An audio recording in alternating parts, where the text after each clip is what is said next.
less still as you are tempest-tossed. When you are discouraged, thinking all is lost, count your many blessings, name them one by one, and it will surprise you what the Lord has done. Count your blessings, name them one by one. Count your blessings, see what God has done. Count your blessings, name them one by one, and it will surprise you what the Lord has done. So amid the conflict, whether great or small, do not be discouraged, God is over all. Count your many blessings, angels will attend, and comfort you to your journey's end.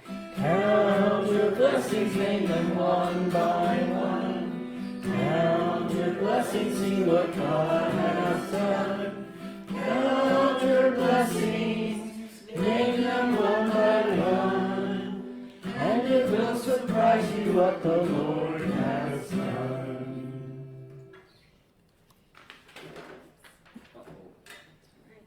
This next one has been stuck in my head after I heard it, and I love it, and it's very easy to learn if you haven't heard it. And I'm going to sing it for you. We're going to play it so that it can get stuck in your head too, because it's really, really good.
Did you? That's a good one. I'm thankful for the goodness of God. How about you? That's one of the omnis, I think, that we often forget about. People talk about God as omnipotent, which means all-powerful.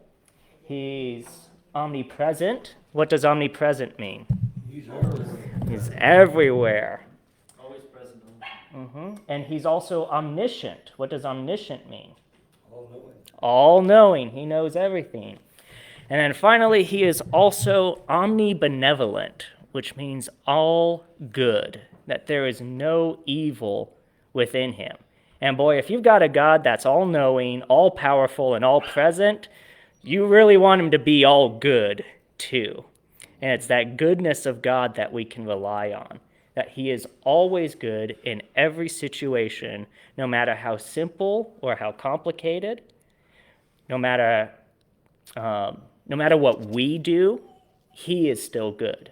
His goodness is not dependent on us. So I'm very thankful for the goodness of God. And thankfulness has kind of been the theme of this last week, hasn't it, as we've celebrated Thanksgiving. And so I wanted to talk today about the 3 parts of thankfulness. And I haven't preached in 3 months now.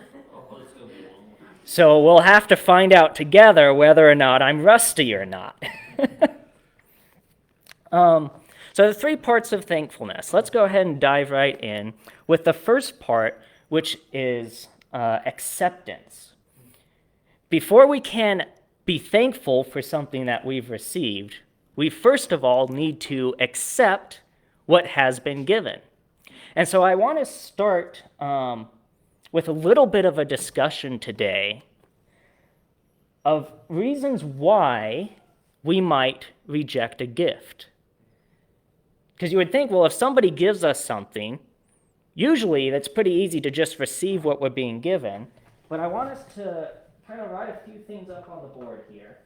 What are some reasons why we might reject a gift? And I've got to get my marker out of my bag here.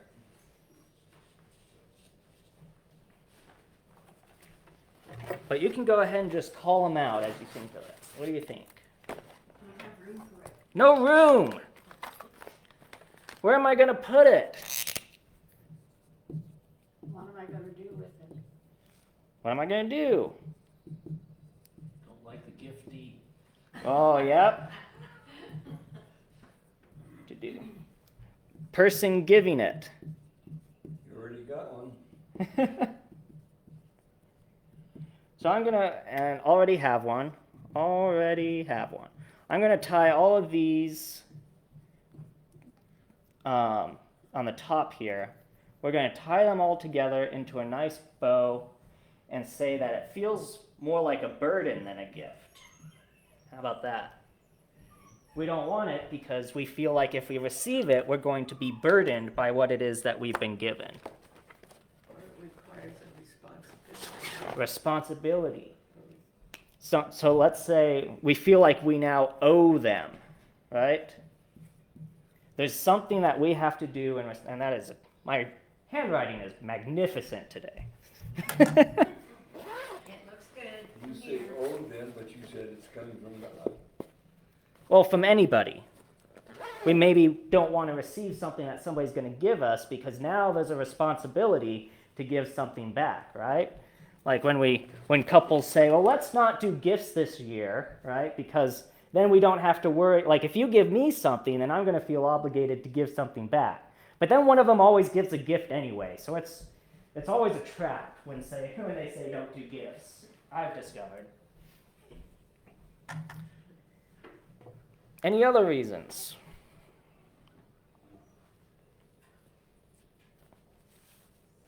I think that's a pretty good list there.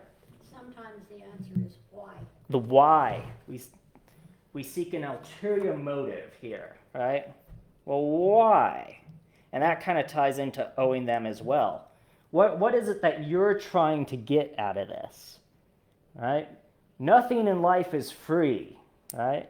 Anything that's free, there's always strings attached.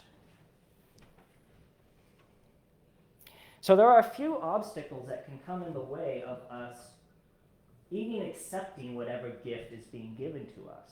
Now we can look at reasons like this, and one of the things that can do is help us understand, well, why would somebody not accept the free salvation of God? I mean, that seems to make sense. If it's being freely given, why wouldn't they accept it? A lot of it has to do with things like this. Maybe they already have a perspective on life and they're not looking for another one because they like the one that they have. Or maybe it's the person that is trying to lead them to Jesus that they haven't had great experiences with. And so anything that's a part of your life, I don't want it. And that comes back to the person that's giving it. Or they know that there are some responsibilities that come along with it. That, oh, now I'm going to have to change my lifestyle, and I don't want to do that.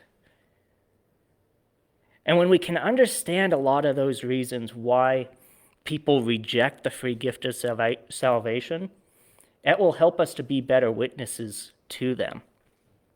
But of course, it has to start in our own life as well. Are we accepting of the gifts and blessings that come to us, both from God and from people that God uses to bless us? Because before we can ever get to the point where we're thankful for those things in our life, we first have to allow those things in our lives. And so I want to take us to a passage today. If you have your Bible, I want to read from 2 Kings chapter 5, because there was a person in the Bible who needed something in his life, and he went out in search of it, and it was being given to him exactly what he wanted, and yet he still rejected it. And his name was Naaman.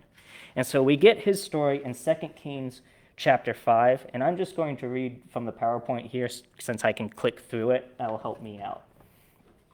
It says, so Naaman went with his horses and chariots. Oh, so let me preface this. Naaman has leprosy. So he's got that skin disease, and he is looking for healing from that. And he hears that there's a man of God named Elisha who serves the God of the Israelites, and if he wants healing, then he needs to go to Elisha. So that's where we're coming into the story. So in response to this, Naaman went with his horses and chariots and stopped at the door of Elisha's house. Elisha sent a messenger to say to him, go, wash yourself 7 times in the Jordan, and your flesh will be restored, and you will be cleansed. But Naaman went away angry and said, I thought that he would surely come out to me and stand and call on the name of the Lord his God, wave his hand over the spot, and cure me of my leprosy. Are not Abana and Pharpar, the rivers of Damascus, better than all the waters of Israel? Couldn't I wash in them and be cleansed? So he turned and went off in a rage. Naaman's servants went to him and said, my father, if the prophet had told you to do some great thing, would you not have done it? How much more then when he tells you, wash and be cleansed? So he went down and dipped himself in the Jordan 7 times, as the man of God had told him, and his flesh was restored and became clean like that of a young boy. So we have a story here of Naaman who needs healing from leprosy, and he seeks out Elisha for that healing, and when Elisha offers it to him, he initially rejects it because it's not being given to him the way that he thought it was going to be given to him. You see, he not only wanted the gift, he wanted the gift to be delivered on time and in a certain manner. On his terms, exactly. And so when the gift didn't meet his terms, he was rejecting it. And thankfully, he had people there to change his mind and lead him to go do it anyway. And boy, that could be a whole sermon about the kinds of people we keep in our lives that can provide us good counsel even in times when we're angry, and learning to listen to them even when we're angry. But what Naaman really needed to do at this time was he needed to let go of things in order to receive that gift that he was desiring. And we've talked a little bit about that here before, about the idea of having something in your hand and you're not able to receive anything until you let go what's in your hand. Otherwise, you're trying to stack things on top of each other, and it just doesn't work. You're going to drop everything. And so often in life, God is waiting to give us things, but he can't give it to us because we're too busy holding on to things in our life. We're saying, well, I want to make sure, and sometimes what we're holding on to is control of a situation, that we want it to go a certain way.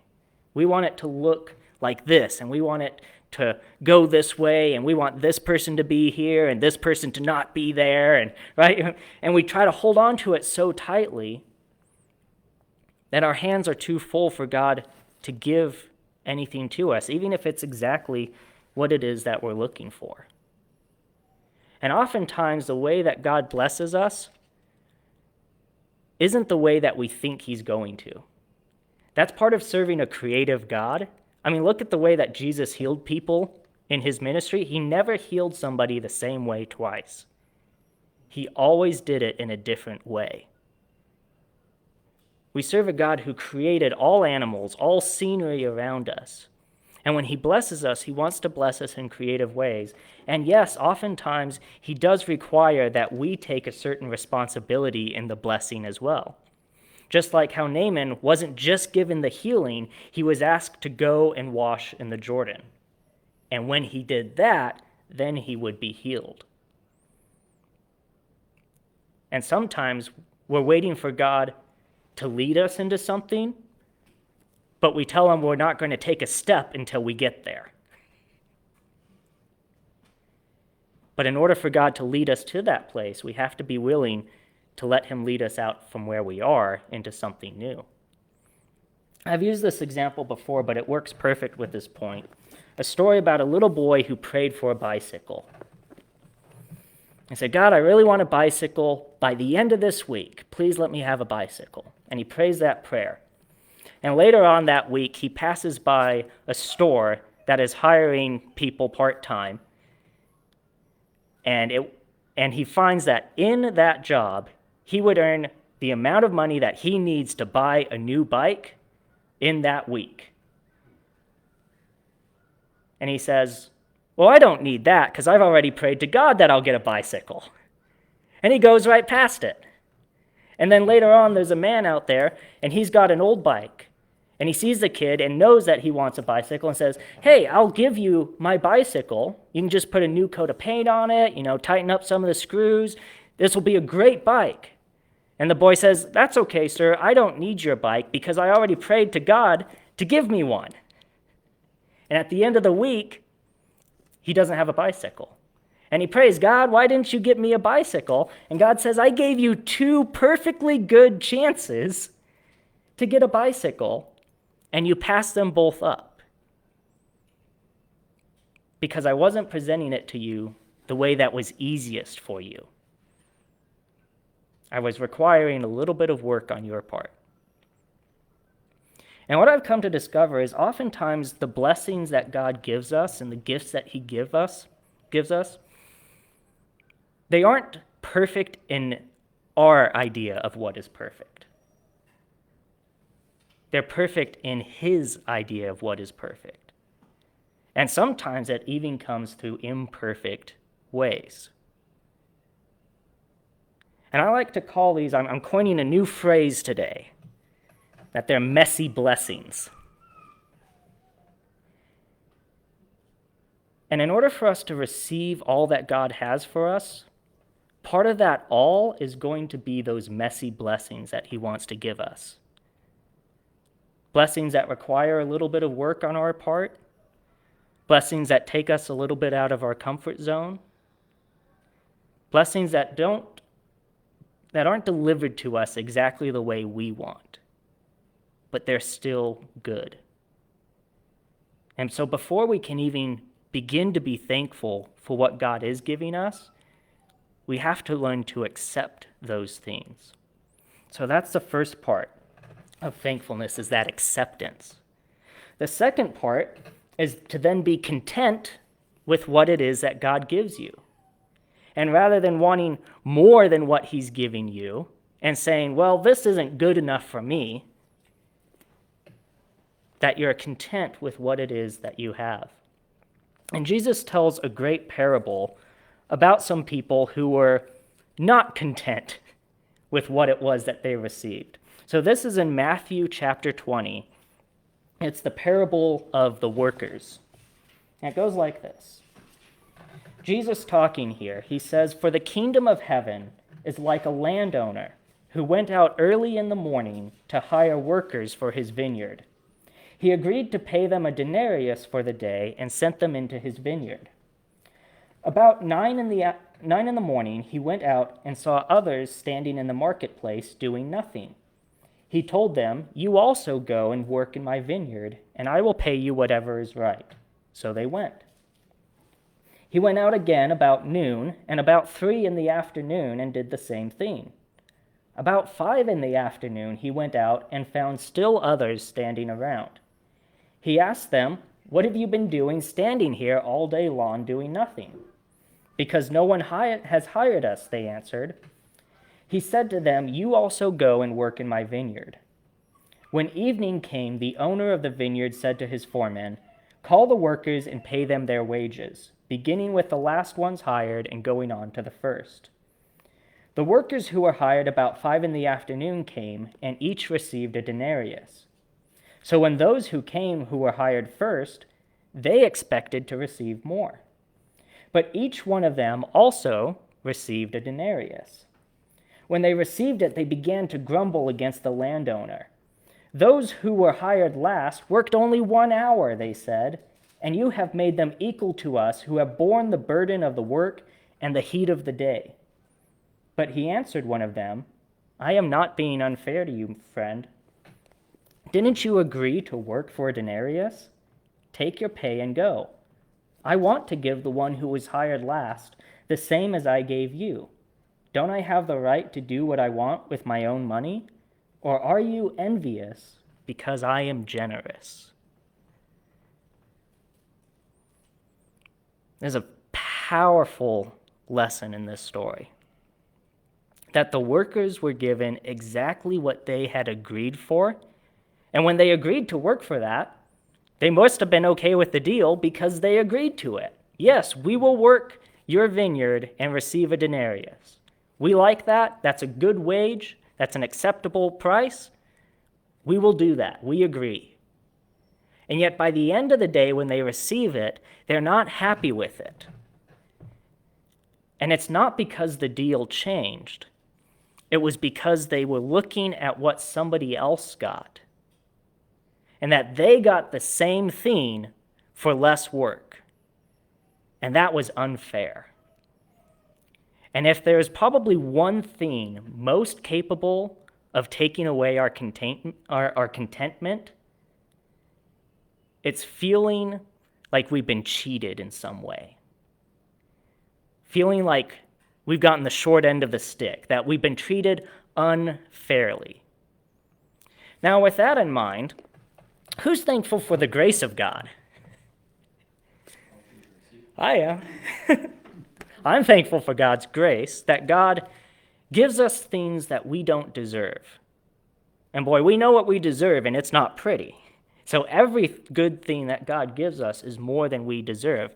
Now, here's the thing about living in a world where God gives his grace, is that in order for grace to exist, grace requires there to be unfairness. And so when we say that we love the grace of God, and yet we want everything to be fair all the time, we turn ourselves into, best case scenario, hypocrites, worst case scenario, liars. Because we need to understand that the grace of God requires for God to show unfairness at times.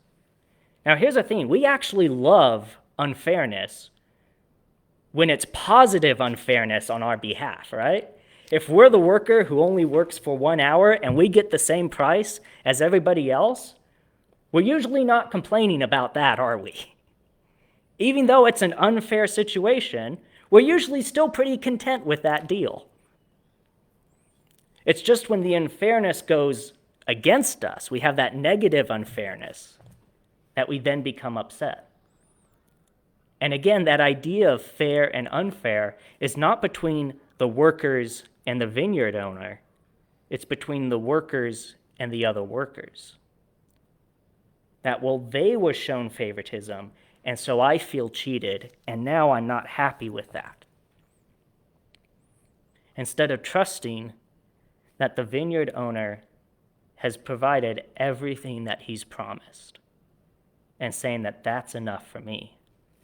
But I think we've all experienced that sometimes, of some kind of favoritism in a group that we're a part of.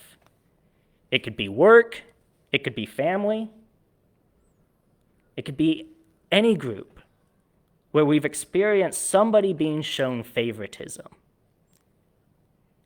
And how quickly our contentment can go away in that moment. Where we say, well, why are they being treated a special way? Why are they being given extra grace? And I'm not. And now we're no longer happy with where we are. Because they're being treated with favoritism, and we're being treated unfairly. But how many of us have been in a place where we needed that extra grace? We needed a little bit of mercy. We made a mistake, maybe second, third, fourth chance that we've been given, and somebody gives it to us anyways. How thankful are we in that moment? And if we can learn to look at people through God's eyes rather than our own, then in instances where extra grace is being shown to someone other than us, if we're looking at that through God's eyes, rather than being jealous of what they're receiving, we can actually be happy for them because of it, because we've been there too. And the vineyard owner, he did not cheat those workers. He delivered exactly what was promised. And God has never broken any of his promises with us.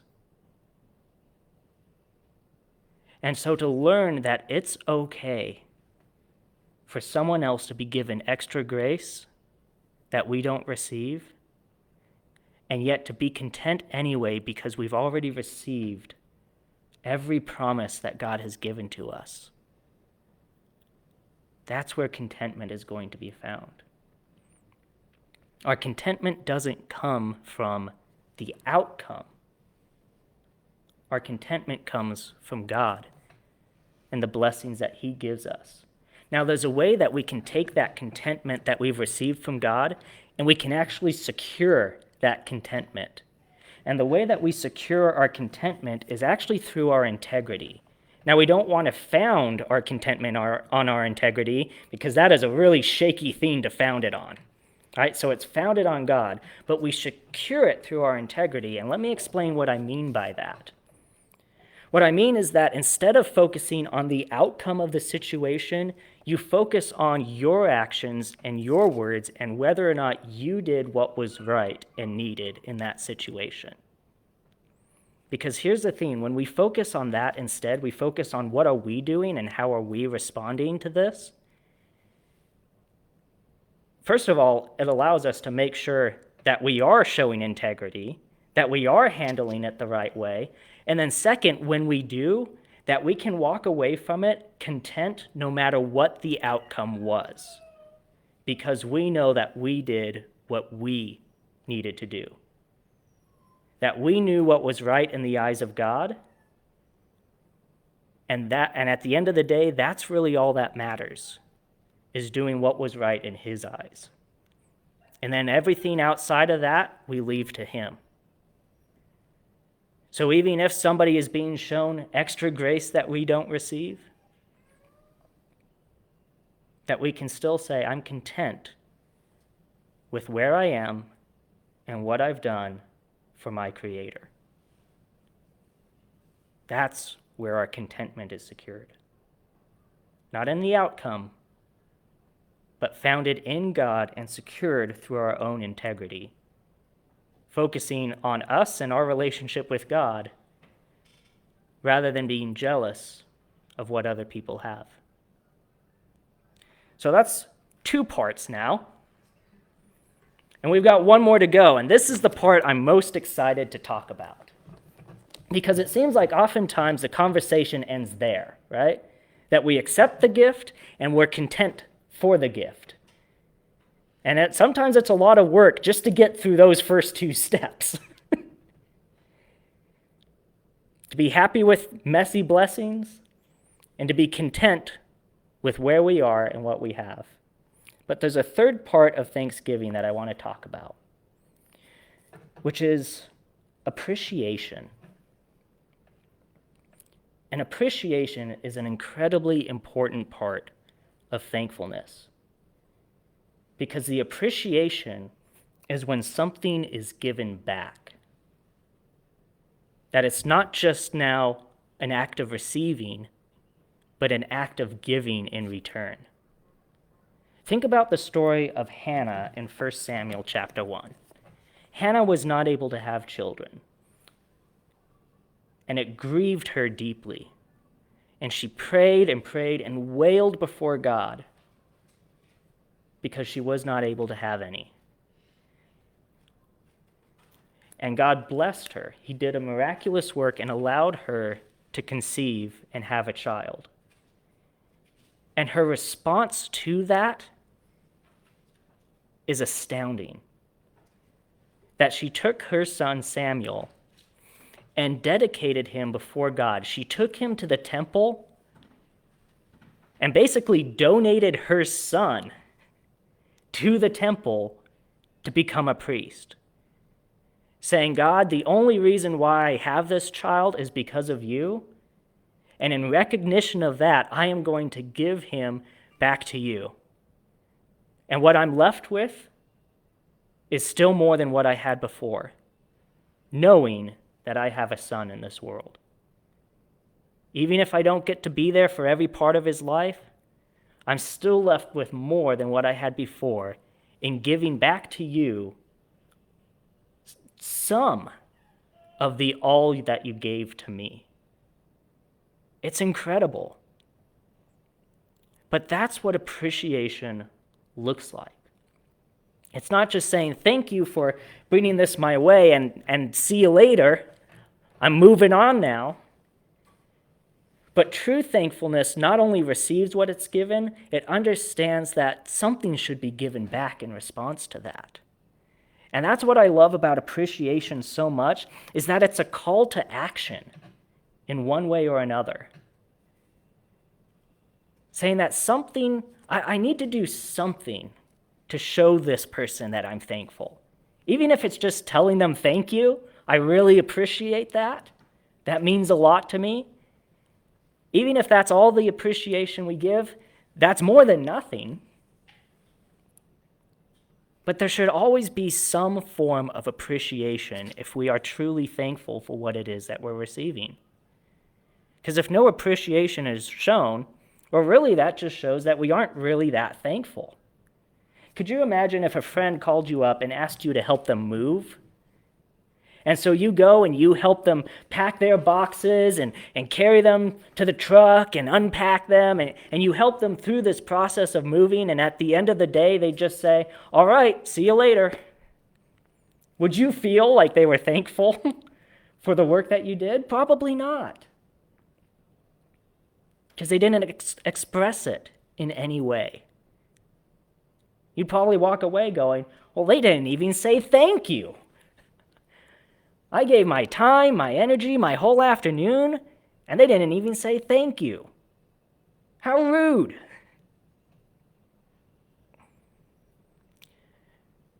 But how often do we fail in this step of showing appreciation to others? Of saying, I want to give something back because I've been given so much. Really, that's what we do whenever we do tithes and offerings, right? That's the whole principle, is understanding, God, the only reason why I have this is because you have blessed me, and because of that, I want to give it back to you for the work of your kingdom. And again, when you're only doing tithes even, right, 10%, You get the 100% from God, and you still get to keep 90% as you give the 10% back to him. That's a pretty good deal. It's infinite production. Right, infinite production. God's resources doesn't run out. But if every breath we have comes from him, then every dollar that we earn is only through his grace.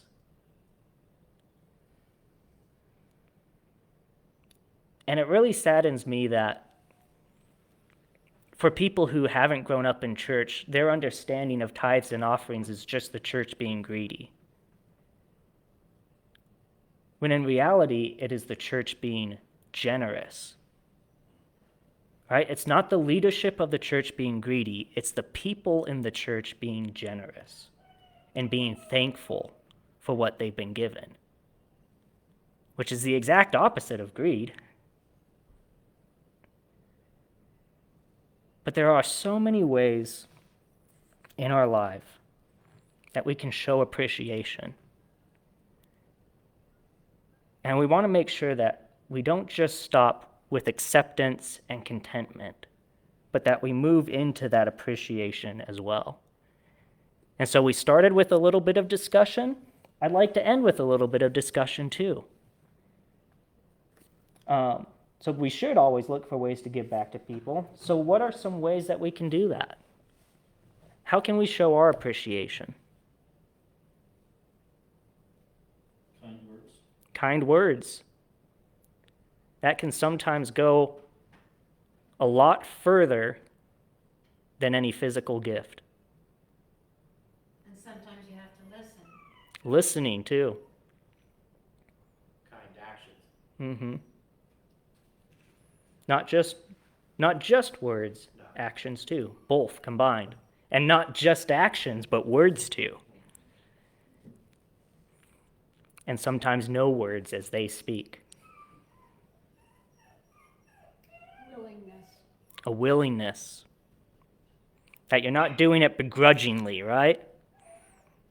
Scripture even talks about how God loves a cheerful giver, right? It's not writing out the check with a scowl on our face and mumbling to ourselves. God says, no, give with a cheerful heart. We're going into Christmas time. That's a great way to show appreciation to others. Little Christmas gifts. It's not just commercialism. It's appreciation.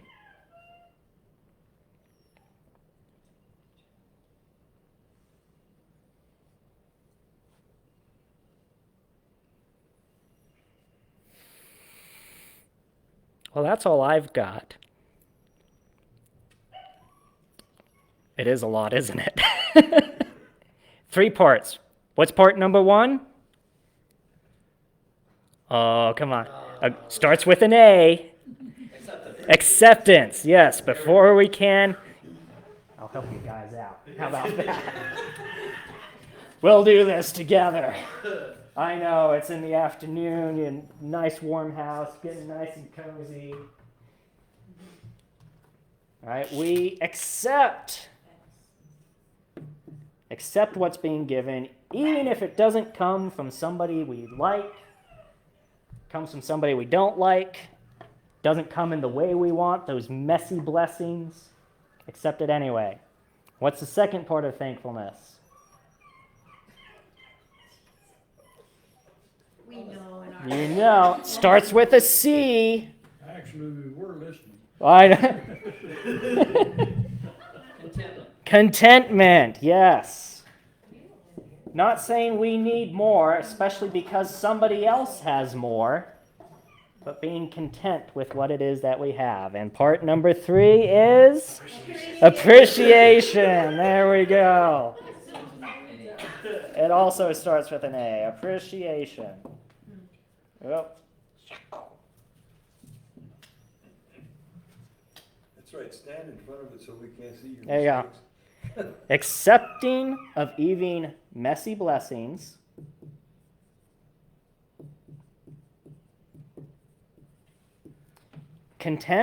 contentment. And how do we secure our contentment? Not through looking at the outcome, but through our integrity. Man, I cannot write E's today. And then appreciation, which is a call to action.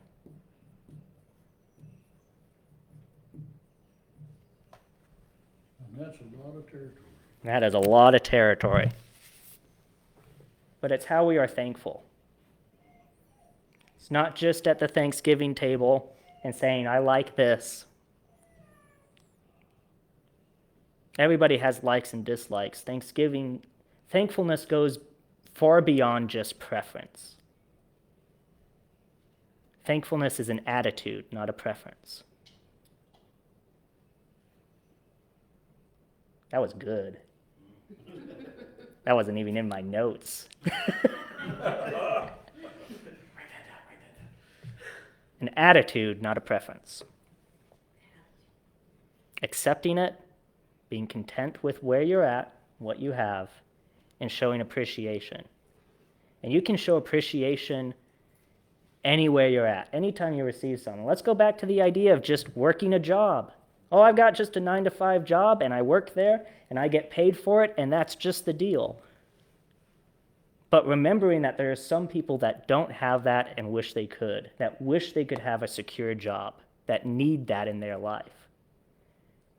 So, yeah. Excuse me, I think what is important too is people that wait on us in a restaurant or any service person. I don't think they get enough appreciation. Right. A lot of them work really hard. Absolutely. The opposite of appreciation is entitlement. I'm not going to give something back because you already owe me. I already deserve what you're doing for me. It's not thankful. So as we transition from Thanksgiving into Christmas time, I want us to keep these things in mind about thankfulness and make sure that we are doing these things. So, I'm going to pray for us. And then we're going to do one more song, do the third song again. Okay. And then that will be the end of our service. So let's pray.